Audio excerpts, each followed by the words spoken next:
Chapter 51. Matapos ilabas ni David si Lily at ang kanyang mga kasama sa kwarto sa KTV, napagtanto niyang 2 tao lang ang kasya sa kanyang sports car.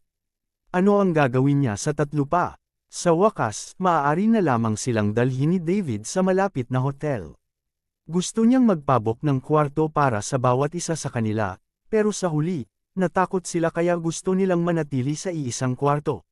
Sa huli, nag-book si David ng 2 suite, isa para sa kanila at isa para sa kanyang sarili. Pagkatapos niyang ayusin ang mga ito, bumalik si David sa kanyang silid para maligo. Nang humiga siya sa kama at inalala ang nangyari kanina, medyo nakaramdam pa rin siya ng takot. Buti na lang at maayos ang kapatid niya. Kung hindi, magsisisi siya habang buhay. Kung hindi siya sumali sa SCC ngayon at nakilala si Andy, baka hindi niya maasikaso ang bagay na ito ng ganoon kadali. Kaya naman, pinag-isipan niya ito ng mabuti. Dahil baka hindi na niya maubos ang kanyang pera at kailangan niya ng mayayamang puntos, gagastusin niya ang pera para makipagkaibigan. Kung mas marami kang kaibigan, mas marami kang pagpipilian sa buhay. Baka kailanganin niya ang tulong ng isa sa kanila balang araw, tulad ng nangyari ngayon. Matapos itong mapag-isipan ni David, tinawagan niya si Andy. "Dave, okay lang ba ang kapatid mo?" Tanong ni Andy sa telepono. "Ayos naman siya. Maraming salamat sa araw na ito, Andy. Simula ngayon, kung may kailangan ka, sabihin mo lang sa akin." "Masyado kang magalang, Dave. Pananagutan ko rin ang nangyari ngayon. It's my place after all. Nagkamali ako sa kapatid mo. Wala itong kinalaman sa iyo. She's not vigilant enough." "Tama, Andy, sa susunod kung kailangan mo ng pera para sa anumang proyekto, maaari kang lumapit sa akin. Mamumuhunan ako dito, ngunit ipinangako ko na hindi ko susubukan na makilahok sa pamamahala. Magiging shareholder lang ako." Nang marinig iyon ni Andy, kinilig siya. Ito ang dahilan kung bakit naging malapit si Andy kay David. Dahil si David ay maaaring agad na mag-donate ng 2011 billion sa SCC para i-upgrade ang kanyang membership, kung gayon ay madaling maunawaan kung gaano kalod ang kanyang pamilya. Hindi na ito isang normal na mayamang pamilya, ito ang kakayahan na mayroon lamang isang napakayamang pamilya o isang consortium. Naturally, ang pakikisalamuha sa isang tulad nito ay may mga pakinabang lamang at hindi mga disadvantages. Dahil mataas ang tingin mo sa akin, may project ako ngayon. Magkakaroon ng charity dinner sa Lake Heart Club bukas ng gabi, at maaari tayong magkita at pag-usapan ito. Ano sa tingin mo? Sige, magkita na lang tayo bukas. Ibinaba ni Andy ang telepono at naghum ng isang tune. Napakasarap ng pakiramdam niya. Nang makita ito ng B-list actress na nagmamasahe sa kanya, nagtanong siya, "Ano ang nagpasaya sa iyo, Mr. Lewis? Nakilala ko ang isang Diyos ng pera. Sa tingin mo dapat ba akong maging masaya o hindi?" Natigilan ang aktres. Si G. Lewis ang kanilang Diyos ng pera, kaya sino ang maaaring maging Diyos ng pera ni G. Lewis? Hindi niya kailanman makontak ang maraming bagay na ito sa kanyang katayuan. Pagkatapos tawagan ni David si Andy, tinawagan niya si Hugh. Sinabi niya kay Hugh ang parehong bagay na sinabi niya kay Andy at sinabi kung kailangan ni Hugh ng mamumuhunan, dapat siyang pumunta sa kanya. Inimbitahan din siya ni Hugh sa charity dinner kinabukasan. Sa ibang suite, nang matapos mag-shower ang mga babae, dahan-dahan na silang gumaling. Gayunpaman, kahit na natatakot pa rin sila sa nangyari kanina, sila ay mga simpleng dalaga pa rin. Humiga sila sa kama at nagsimulang magtsismisan. "Lily, ang nagligtas sa atin ay pinsan mo." "Oo, ano sa tingin mo? Ang galing-galing ng pinsan ko no. Hindi lang siya magaling. Parang idol ko na siya. Di ba? Sabi mo sobrang nakakaawa siya. Ang kanyang mga magulang ay namatay noong siya ay bata pa, at ang kanyang tiyuhin ay masama sa kanya. 2 taon pa siyang nanatili sa pamilya mo. Sinabi mo sa amin ang lahat ng ito." "Oo, dapat ganyan. Gayunpaman, hindi mo ba nakita ang nangyari kanina? Napakagalang sa kanya ng manager ng Dazzling, at tinawag pa siyang Mr. Ledel. Anong uri ng lugar ang Dazzling? Hindi mo ba nakita ang mga hamak na sinasampal ang sarili sa harap ng manager? Marami sigurong tinatago sa'yo ang pinsan mo. Hindi ko rin alam kung anong nangyari. Tatanungin ko siya bukas." "Teka, may girlfriend na ba siya?" "Oo. Ang pangalan niya ay Sarah at sila ay magkasama mula nung senior high. Anong mali? Galing ka ba sa pinsan ko? Gusto mo bang maging hipag ko? Tumahimik ka. Kinaumagahan, tumawag ng sasakyan ang mga kasama ni Lily at bumalik sa campus. Dave, may itatanong ako sa'yo. Tanong ni Lily nang makitang umalis na ang mga kasama niya. Chapter 52. Alam kong marami kang tanong ngayon, kaya halika, dadalhin kita sa isang tahimik na lugar para makapag-usap. Ibinalik ni David si Lily sa parking lot ng dazzling KTV. Pumasok ka. Kinuha ni David ang susi ng kotse at binuksan ang Bugatti Veyron habang sinasabi niya kay Lily. Nang makita ni Lily ang maningning na sasakyan sa kanyang harapan, hindi siya makapag-isip ng maayos. Dave, ito ba ang sasakyan mo? Nauutol na tanong ni Lily. Oo, akin ito. Kunin mo. Pagkasabi ni David ay sumakay na siya sa driver's seat. Oh, okay. Tulala na pumasok si Lily sa sasakyan. Pagkatapos, dinala ni David si Lily sa dalampasigan. Habang nagmamaneho sila, lahat ng nasa kalsada ay napapalingon sa kotse. Napakaraming tao ang nakatingin sa kanila habang nasa daan. Habang sila ay nasa kalsada, ang ibang mga sasakyan ay mananatili ng mahigit 10 metro ang layo mula sa kanila. Ganoon din ang gagawin nila kahit na naging pula ang ilaw. Malinaw, si David ay hindi isang taong dapat guluhin. Nakahanap silang dalawa ng tahimik na lugar sa tabing dagat. Pagkatapos, samaan daw sila sa rehas, hinayaan ang hanging dagat na dumaan sa kanila. Lily, alam kong marami kang tanong. Kaya itanong mo na lang kung ano ang gusto mong malaman, sabi ni David habang nakatingin sa karagatan sa di kalayuan. Dave, kotse mo ba yan? Tanong ni Lily. Oo, binili ko ito kahapon sa Lake City. Ang dahilan kung bakit ako nagpunta sa oras na ito ay upang bisitahin ka at bumili din ng kotse. Magkano ang kotse? 80 milyon. Magkano? 80 milyon. Saan ka nakakuha ng ganoon kalaking pera? Ninakawan mo ba ang isang bangko? Kung gagawin ko, sa tingin mo kaya kung maupo dito at makausap ka? Isa pa, sa tingin mo ba makakakuha ako ng 80 milyon mula sa pagnanakaw sa isang bangko? Kung ganoon, saan mo nakuha ang pera? Ginawa ko ang pera. Paano? Hindi ko maipaliwanag sa iyo sa ilang pangungusap lang. Wala akong ginawang ilegal, at kailangan mo lang malaman na ang iyong kapatid ay isang tunay na nourish ngayon. Alam ba ng nanay ko? Hindi. Ilang tao ang nakakaalam. Sa tingin ko, ikaw lang. Talaga, magkano ang ibibigay mo sa akin kaya tumahimik na ako? Hanggang sa gusto mo. Hindi ka talaga sincere. Maraming bagay ang napag-usapan ng dalawa. Kahit na matagal na silang hindi nagkita, hindi man lang nakaramdam ng malayo ang dalawa. Ngayon, dinala ni David si Lily sa lahat ng mall sa Lake City at binilhan siya ng maraming mamahaling damit at pampaganda. Kapatid niya ito, kaya syempre, kailangan niyang gastusin ang pera niya sa kapatid niya. Alas 5 ng hapon, dinala ni David si Lily sa Lake Heart Club sakay ng kanyang Bugatti Veyron. Pagkatapos niyang iparada ang sasakyan at bumaba ay kailangan pa nilang sumakay ng bangka patungo sa lugar na pinagtitipunan sa gitna ng lawa. Nang makarating sila sa gilid ng lawa, may ilang bangkang nakahanda para sunduin ang mga bisita. Sumakay ang dalawa ng random at ang nagmamaneho ng bangka ay dumiretso sa gitna ng lawa. Samaan daw si David sa rehas ng bangka at tumingin sa malinaw na hampas ng tubig sa lawa. Pagkatapos ay bamulong siya sa kanyang puso na ang mga mayayaman na ito ay talagang marunong magsaya sa buhay. Dave, bakit mo ako dinala dito? Boses ni Lily mula sa likuran niya. Isasama kita sa isang pagtitipon para makilala ang dalawang tao. Kapag wala ako sa Lake City, maaari kang humingi ng tulong sa kanila. Isa sa kanila ang amo ng Dazzling. Chapter 53. Dumating sina David at Lily sa gitna ng lawa. Pagkababa nila sa bangka, dinala sila ng isang attendant sa ikalawang palapag ng gusali. Nandito ka na pala. Binuksan ng attendant ang pinto ng bulwagan sa ikalawang palapag at sinabi sa kanilang dalawa pagkatapos silang sumenyas. Pumasok sina David at Lily sa hall sa ikalawang palapag. Sa sandaling iyon, pakiramdam nila ay pumasok sila sa ibang mundo.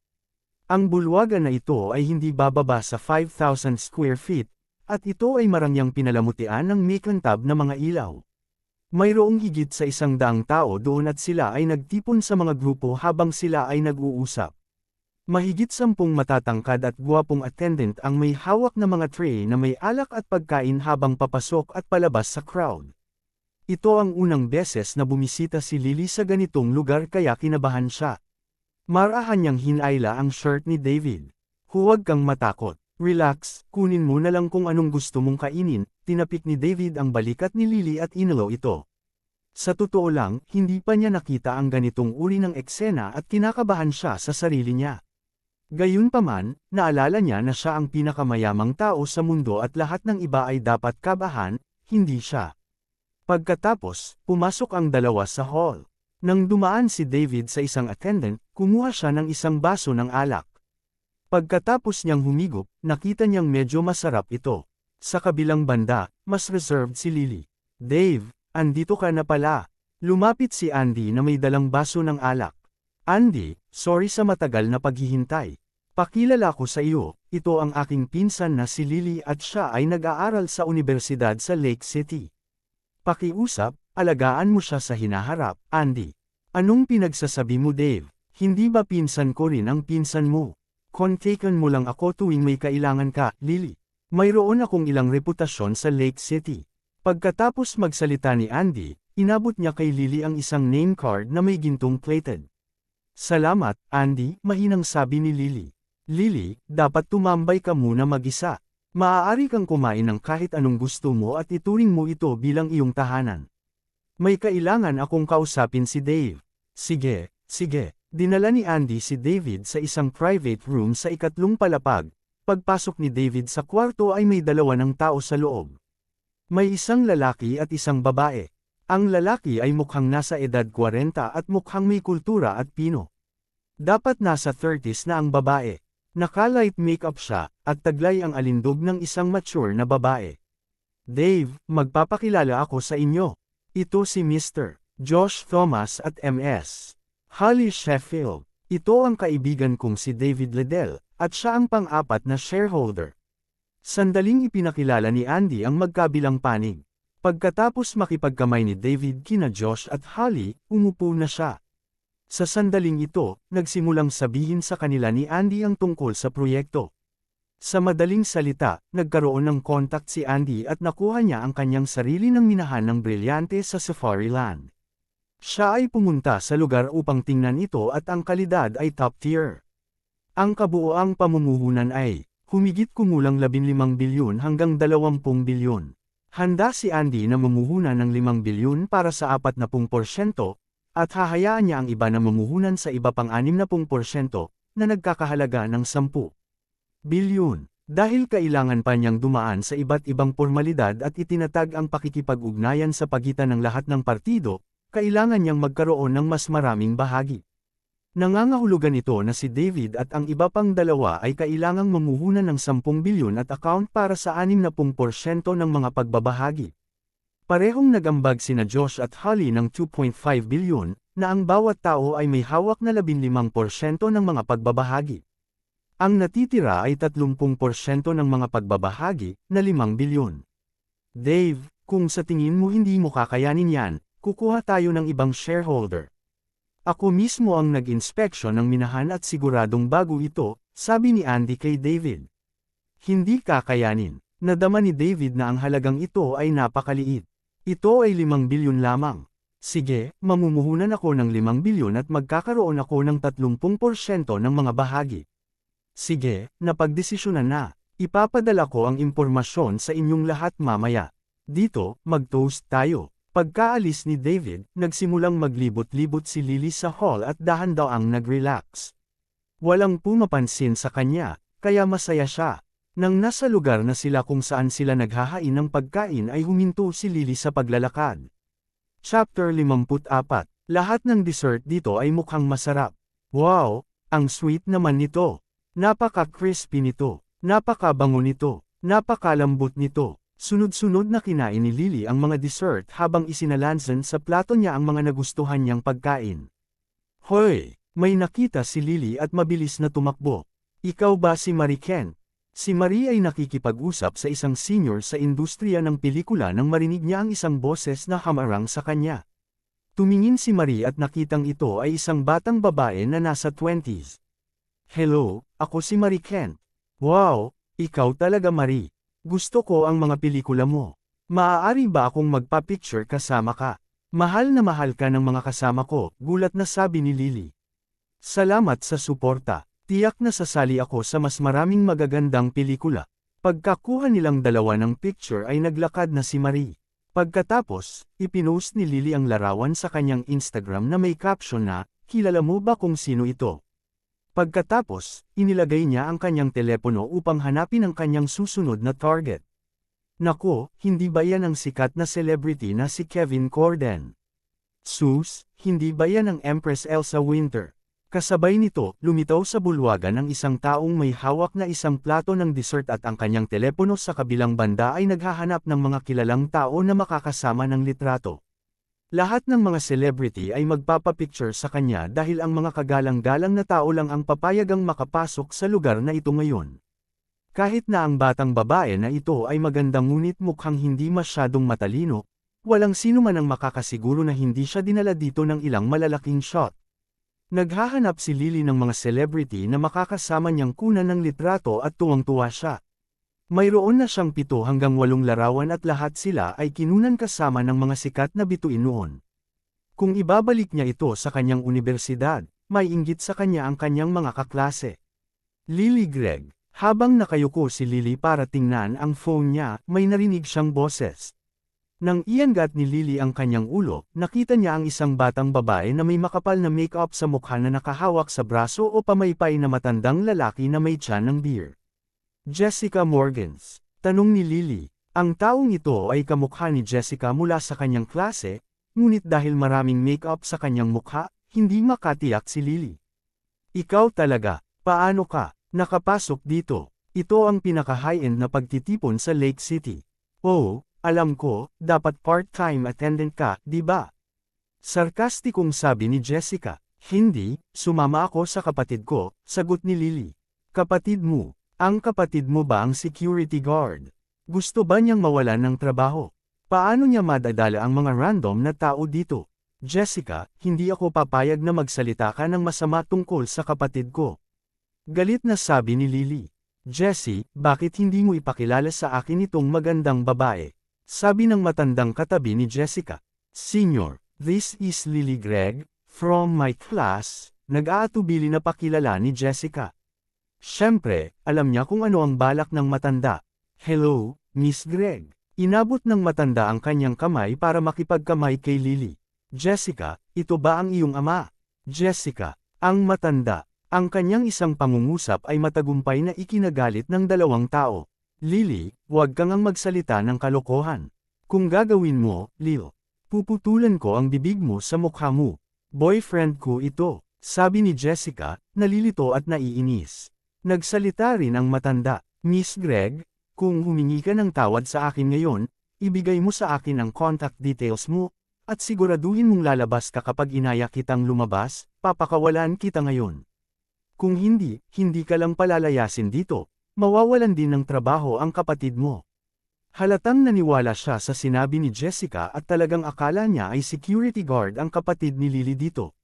Chapter 55, Boyfriend. Natigilan si Lily. Nako, mali ang sinabi niya. Ito ay higit sa lahat dahil si Jessica ay palaging kumikilos na para siyang anak ng isang mayamang pamilya sa unibersidad. Lagi siyang may dalang mga bag na may tatak, damit na may tatak, at susunduan din siya at ibinababa sa mga mamahaling sasakyan. Sino bang mag-aakala na magkaka-boyfriend siya ng ganito? Ito ay sobrang nakakadiri. Pero kahit ano, magkakamali lang ako. Sino ang nagtanong sa iyo na magsalita ng masama tungkol kay Dave? Hindi ako humihingi ng tawad sa iyo. Tatalikod na sana si Lily at aalis pagkatapos niyang sabihin iyon. Pero, hinawakan ni Jessica ang kamay niya. Matapos hawakan ni Jessica si Lily, nagsimula siyang sumigaw sa tuktok ng kanyang mga baga. Nasaan ang organizer? Nasaan ang organizer? Sumilip ang taong ito para magnakaw ng libreng pagkain at nagpapakuha pa siya ng litrato kasama ang mga celebrity para ipakita. Wala bang gagawa tungkol dito? Hindi ko ginawa. Alisin mo ang mga kamay mo sa akin. Buong lakas na hirap si Lily. Umani ng atensyon ng ilang tao ang pagtatalo ng dalawa. Parami ang mga tao sa paligid nila ngayon. Kung tutuusin, wala masyadong tao ang naglakas loob na gumawa ng eksena sa isang lugar na ganito, kaya lahat ay na-curious. Sa sandaling ito, lumakad ang mga tauhan. Anong nangyayari? Tanong ng isang staff. Tinuro ni Jessica si Lily at sinabing, siya na. Sumilip siya rito para magnakaw ng pagkain at umikot pa siya para magpa-picture kasama ang mga celebrity. Pakipakita ang iyong invitation card, miss, sabi ng staff kay Lily. Dahil nabook ng organizer ang Lake Heart Club para mag-host ng charity dinner na ito, ang mas makapangyarihang big shot sa Lake City ay nakakuha sana ng mga invitation card. Dapat ay ipinakita na nila ang kanilang mga invitation card nang pumasok sila sa clubhouse ngunit dahil sa sobrang astig ng sasakyan ni David, walang nang ahas na pigilan siya. 1-1 wala, iiyak na sana si Lily. Napakaraming tao ang nakatingin sa kanya. Nakita mo, sinabi ko sa iyo na sumugod siya para magnakaw ng pagkain.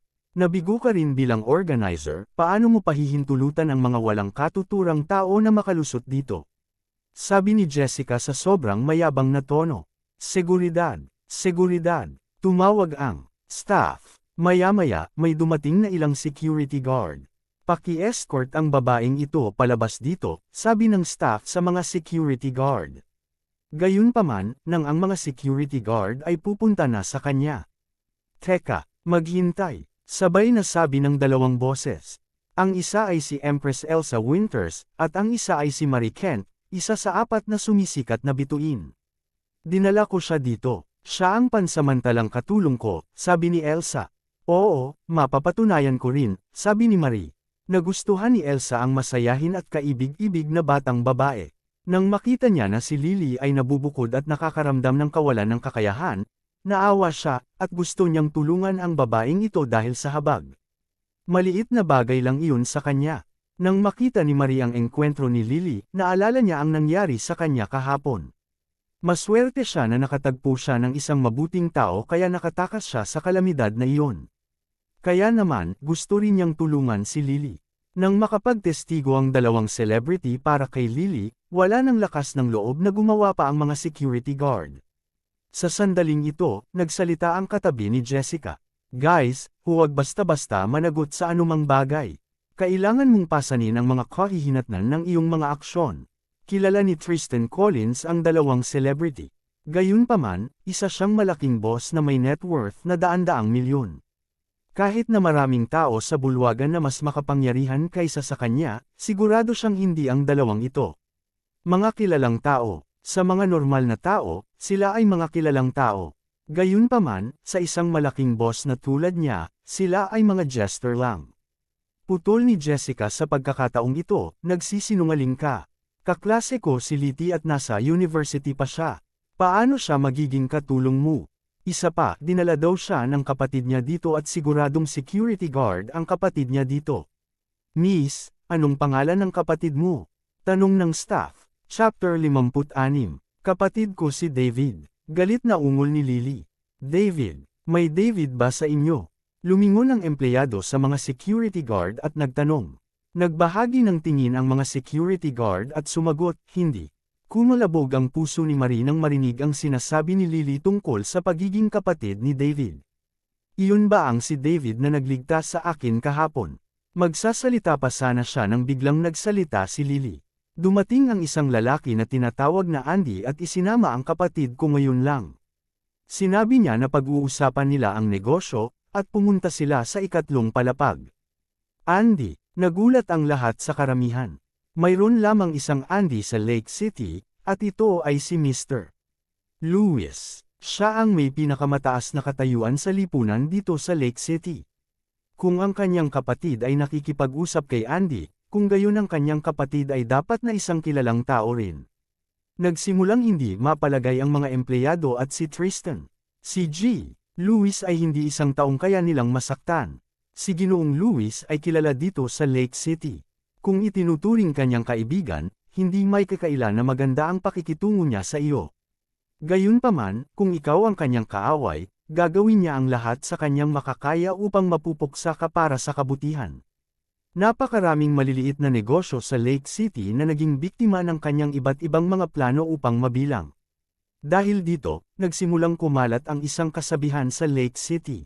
Okay lang kung hindi ka maaaring maging kaibigan ni Andy, ngunit huwag na huwag siyang maging kaaway. Tumigil ang pag-iisip ni Tristan dito. Nagsimula siyang bumuhos sa malamig na pawis.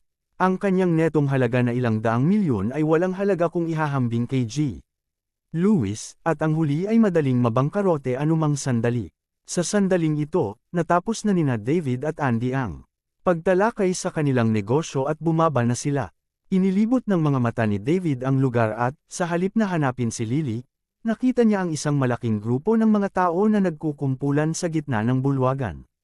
Tatlo. Mabilis na lumakad si David at sinira ang mga tao. Nakita ko lang si Lily na kasalukuyang hinahawakan sa braso ng isang dalagang makapal ang makeup. Si Lily ay mukhang may mali sa kanya. Sinubukan niya ngunit tila hindi makawala sa pagkakahawak ng ibang babae, at bahagyang basa ang gilid ng kanyang mga mata. Lily, sigaw ni David. Dave. Kusang lumuwag ang pagkakahawak ni Jessica nang marinig niyang tinawag ni Lily si David. Pinayagan si Lily na tumakbo at yakapin si David. Ayos na ngayon. Ayos lang, pang-aaliw ni David. Anong nangyayari? Lumapit si Andy para magtanong. Tapos na, naramdaman ni Tristan ang pag-init ng kanyang ulo nang makita si Andy, at halos bumigay ang kanyang mga paa, dahilan para muntik na siyang mahulog sa lupa. Pinunasan ng empleyado ang malamig na pawis na tumutulo sa kanyang noo at tahimik na ipinaalam kay Andy ang pangkalahatang sitwasyon. Sino siya? Itinuro ni Andy si Tristan at nagtanong matapos makinig sa empleyado. Mr. Lewis, si Tristan Collins iyon, ang may-ari ng Auspicious Clouds Real Estate. May biglang nagsalita sa crowd. Mr. Collins, ay ito. Mayroon kang 3 araw para kunin ang iyong mga gamit at makaalis sa Lake City. Either leave yourself, or I will make you leave. Paumanhin, Ginoong Lewis. Pabayaan mo na ako. Kasalanan lahat ng babaeng iyon, siya ang nasa likod nito. Tapos sinampal ni Tristan si Jessica sa mukha. Ang lakas sa likod ng sampal ay bumagsak si Jessica sa sahig, nataranta at natulala. Samantala, napaluhod si Tristan at nagsimulang magmakaawa. Ang pagkamatay ay mas masakit kaysa sa pag-alis sa Lake City sa loob ng 3 araw. Maaaring mayroon siyang netong halaga na ilang daang milyon, ngunit lahat ito ay tungkol sa mga ari-arian. Hindi niya maiisip na umalis sa Lake City kung mayroon siyang ilang daang milyon na pera, dahil maaari lang siyang magsimula ng isang negosyo mula sa simula muli. Ang kanyang mga fixed asset na nagkakahalaga ng ilang daang milyon ay kailangang ibenta sa mas mababang halaga kung kailangan niyang likidahin ang mga ito sa loob ng 3 araw. Hindi pa banggitin na walang maglalakas loob na bilhin ang kanyang mga ari-arian dahil nilinaw ni Mr. Lewis ang kanyang disgusto ngayong gabi. Namuhunan din siya ng kaunting pera sa isang kamakailang proyekto rin.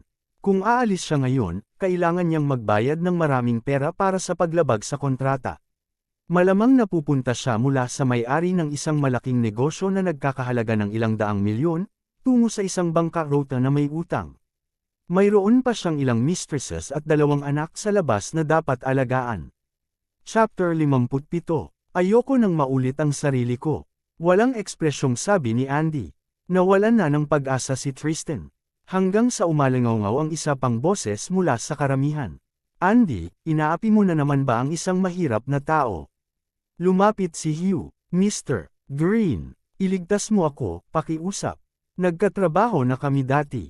Ako si Tristan mula sa Auspicious Clouds Real Estate. Hinawakan ni Tristan si Hugh na parang ang huli ay ang kanyang tagapagligtas. Kung mayroong sinuman sa Lake City na makakatulong sa kanya, si Hugh Green ay isa sa kanila.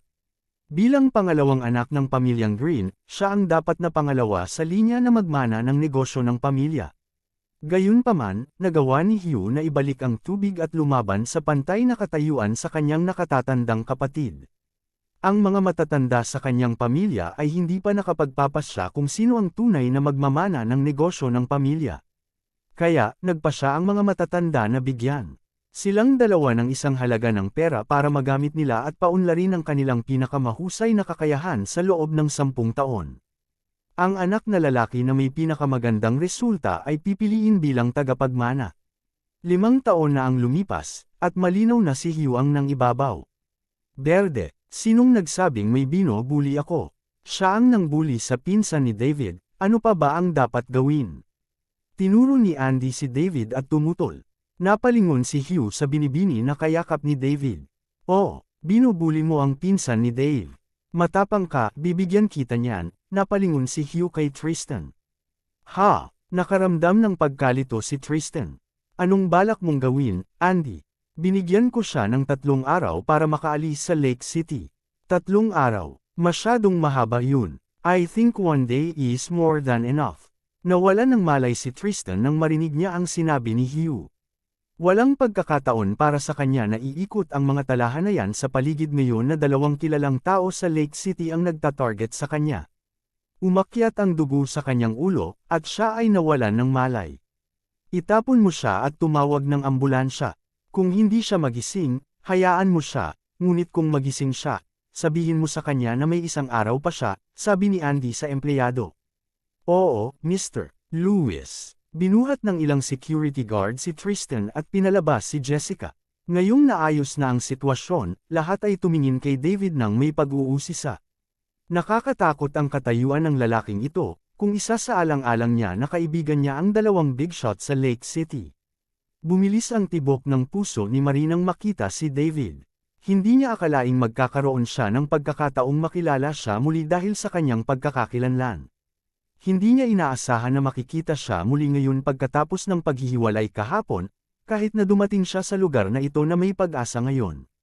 Dahil nandito na ang lahat, lilinuin ko ito ngayon. Si David ay isang mabuting kaibigan ko, kaya ang kanyang pinsan ay aking pinsan din. Ang sinumang maglakas loob na mang-api sa kanya sa hinaharap ay haharapin ang aking galit, sigaw ni Andy sa karamihan. Akin din, dagdag ni Hugh. Salamat, mga bro. Sagot ni David. Naramdaman ni David na malapit na siya kay Hugh at Andy na maaari niyang tawagan sila ng husto. Bahala ka, Dave. Sige, lahat. Oras na para bumalik. Unti-unting naghiwa-hiwalay ang mga tao. Lumapit si Marie kay David at sinabing, nagkita tayong muli, Mr. Liddell. Hello, MS. Ken. Kanina pa kumalma si Lily. Tumingin siya sa pagitan nina David at Marie at nagtanong, Dave, kilala mo si Miss Marie? Oo, ginagawa ko. Miss Marie, salamat sa pagtulong mo sa akin ngayon lang. Miss Elsa din, salamat. Aalis na sana si Elsa nang marinig niyang tinawag siya ni Lily. Naglakad siya palapit. Bahala ka, Lily. Salamat sa inyong dalawa, sabi ni David. Masyado kang mabait, Mr. Lindell. Sabay na sagot ng 2 celebrities. Chapter 58, River City, South River International Residence. Naglakad si Pearl sa entrance na may 911 na nakadial sa kanyang telepono. Hindi niya namalayan na may taxi na sumusunod malapit sa likuran niya. Maliban sa driver, may kasamang binata at babae sa taxi. Saan po ang lugar na ito, sir? Tanong ng binata. Ito ang mayamang residential area ng River City, anak. Hanggang dito na lang ako. Magiging 50 bucks iyon, sabi ng driver. Mahal kaya? Tanong ng binata. Ang oras ay pera. Naghintay ako ng matagal. Sige, kung ganoon. Salamat, sir. Nagbayad ang dalawa at bumaba ng sasakyan. Naglakad sila patungo sa entrance ng South River International Residence. Lalapit na sana sila nang tingin ng pigilan sila ng security guard. Hoy! Anong ginagawa niyong dalawa dito?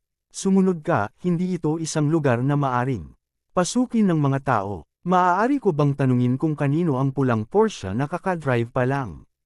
Tanong ng binata. WHO. Nangungupahan, syempre. Sino pa kaya ito? Sa iyo. Umalis ka na. Siguro medyo mahal ang pamumuhay dito, tama.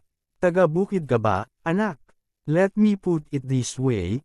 Ang mga bahay dito ay nagkakahalaga ng hindi bababa sa 200,000 kada metro kwadrado, at bawat bahay ay hindi bababa sa 50 milyon bawat isa. Sabihin mo kung mahal dito o hindi. Ano? Sobrang mahal. Paano kung may umuupa na lang dito? May mali ba sa iyo? Bakit may gumastos ng 50 milyon sa isang bahay at ipapaupa ito sa iba? At kung ang isang tao ay may pera upang manirahan dito, sa palagay mo ay kailangan nilang umupa ng isang bahay. Magwala ka na lang. Sige, sige. Aalis na ako ngayon. Salamat. Umalis ang binata kasama ang dalaga. Nakahanap ng murang motel ang dalawa at nagpasyang doon muna sila manirahan. Pagkapasok lang sa kwarto ay nagsalita ang babae. Sam, hindi ba pwedeng hanapin na lang natin ang kapatid mo? Ang binata ay si Sam Warner, ang nakababatang kapatid ni Pearl, at ang dalaga ay si Minnie, ang kanyang kasintahan.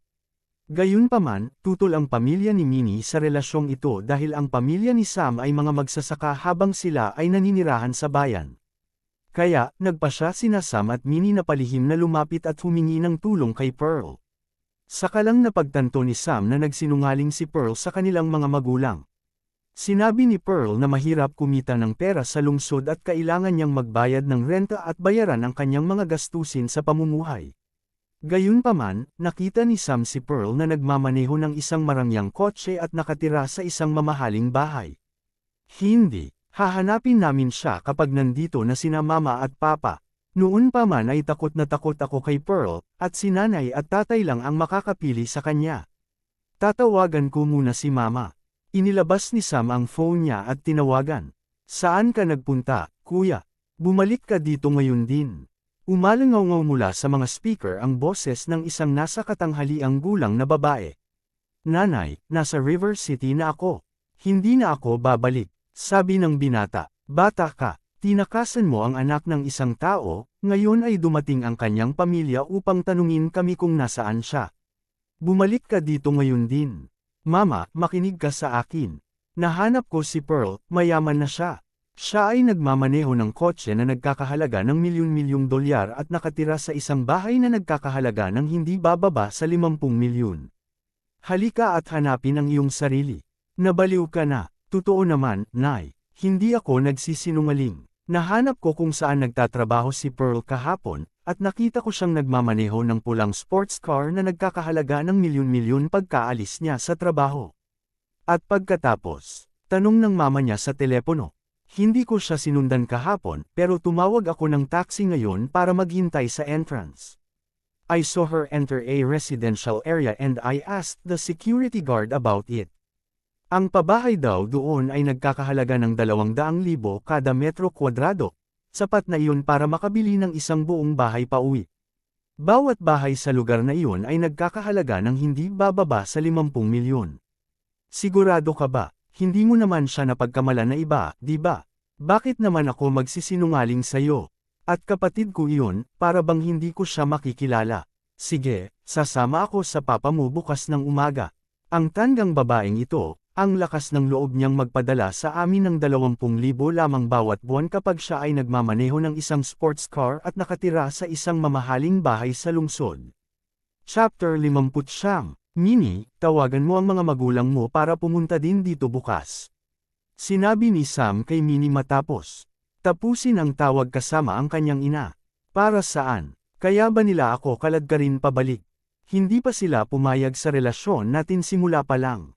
Baliw ka ba? Hindi pumayag ang iyong mga magulang dahil nakatira ka sa bayan habang ang aking pamilya ay nagsasaka sa nayon, ang pamilya ko ay hindi kasing yaman ng pamilya mo. Pero ngayong malaki na ang kinikita ng kapatid ko, sigurado akong papayag ang mga magulang mo na magkasama tayo, at hindi na tayo magde-date ng patago. Napaisip si Minnie at sumang-ayon kay Sam. Kaya tinawagan niya ang kanyang mga magulang. Kaagad silang pinagalitan ng kanyang ina, ngunit nangako nga siyang pupunta sa River City kinabukasan. Nakahiga si Sam sa kama kasama si Minnie sa kanyang mga bisig habang sinabi niyang, Minnie, huwag na tayong babalik. Maaari tayong manatili dito sa River City, ibibili ako ng aking kapatid na babae ng isang magandang kotse at bahay, pagkatapos ay maaari nating i-drive ito at i-enjoy ang view araw-araw. Ngunit bibilhin ba ito ng iyong kapatid na babae para sa iyo? Hindi siya pinaniwalaan ni Minnie. Hindi kong hihilingin ko, ngunit gagawin niya kung hilingin sa kanya ng aking mga magulang. Kaya naman pinatawag ko sila. Huwag kang mag-alala. Laging nasa tabi ko ang mga magulang ko, ipinauubayan nila sa akin ang pinakamagagandang bagay dahil nag-iisang anak ako. Sa ganang kanila, ang aking kapatid na babae ay umiiral lamang upang pagsilbihan ako. Okay, gusto ko rin ng kotseng katulad ng kapatid mo. Napakaganda nito, isang panaginip ang magkaroon ng ganito. Sige, pagkatapos ay kukuha ka rin namin ng isa. Maaari tayong magkaroon ng tig-isa. Nakatulog ang dalawa habang pinagpapantasyahan nila ang isang magandang buhay na magkasama. Lake City Lake Heart Club. Isinasagawa na ang charity auction ngayong gabi. Nakaupo ang lahat sa bulwagan sa unang palapag. Nag-ho-host sa entablado ang pangunahing tumataas na bituin ng Lake West Province Broadcasting Station, si Ida Rice. Magandang gabi, mahal na mga bisita. Maligayang pagdating sa ikatlong charity auction ng Lake City. Ngayon ay araw ng pagmamahalan, pangangalaga, at pagkakaisa. Ngayon din ang araw kung saan ipinapakita natin sa mga tao sa buong mundo ang ating diwa ng pagbibigay at pagmamahal sa buong mundo. Ang malaking display ay nagsimulang mag-play ng video sa sandaling natapos ng host ang kanyang pambungad na talumpati. Ipinakita sa video ang ilang liblib na bulubunduking lugar, kung saan ang ilang mga mag-aaral ay nahihirapang pumasok sa paaralan. Ang ilan ay kinailangan pang maglakad sa 2 o 3 oras na daan sa bundok upang makarating sa paaralan. Bilang resulta, ang mga bata ay gumugugol ng 5 hanggang 6 na oras sa isang araw sa paglalakad papunta at pauwi sa paaralan. Nakakaawa rin ang kalagayan ng mga paaralan doon.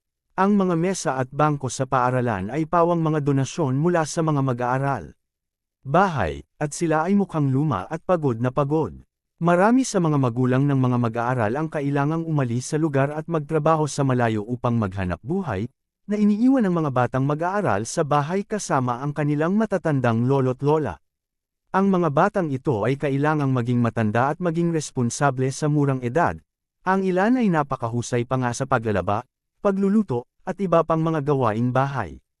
Ang mga batang ito ay may matinding pagnanais na matuto dahil nais nilang makita ang mundo sa kabila ng mga bundok na kanilang tinitirhan.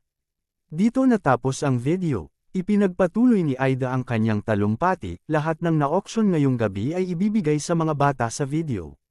Ang pera ay gagamitin para pondohan ang isang bagong paaralan para sa kanila, na may mga bagong mesa, bagong upuan, bagong bag ng paaralan, at mga bagong damit. Ngayon, magsimula tayo sa ating unang bagay ng pag-ibig. Ang unang item ay isang bagong kanta mula kay Empress Elsa. Magsisimula na ang auction. Walang panimulang presyo, huwag mag-atubiling tumawag sa anumang presyo.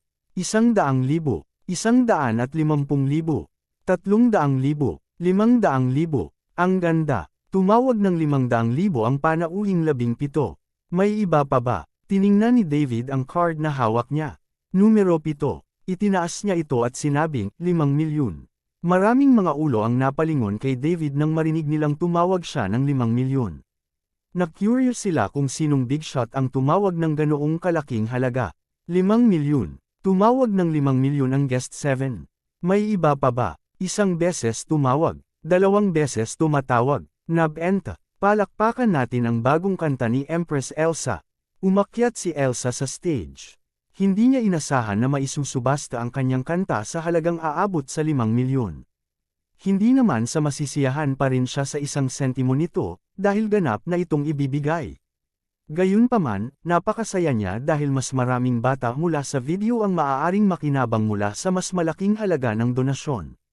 Natapos kumanta si Empress Elsa. Ang pangalawang item ay isang piraso ng sining mula sa isang mahusay na master. Sa huli, ang likhang sining ay naiuwi sa pinal na presyo na 800,000, kahit na 1/8 lang ang halaga nito. Gayunpaman, ito ay isang charity auction, pagkatapos ng lahat, kaya ang labis na halaga ay naiintindihan. Habang patuloy na isino-auction ang mga item, hindi na muling itinaas ni David ang kanyang card ng gabing iyon. Chapter 60. Iyon ay, hanggang kay Marie. Nag-auction siya ng sayaw. Tulad ng kanta ni Elsa, nabenta rin ang sayaw ni Marie kay David sa halagang 5 milyon. Ganito si David, siya ang uri ng tao na gag-antay ng kabutihang ipinakita ng iba sa kanya ng 10 beses. Ang dalawang iyon ang tumulong sa kanyang pinsan na si Lily ngayong gabi, kaya tama lang na mag-alok siya ng mas mataas na presyo para mabili ang kanilang mga pagtatanghal. Maya-maya pa, malapit nang matapos ang auction event. Matapos ma-auction ang huling item ng pag-ibig, malapit na ring matapos ang piging.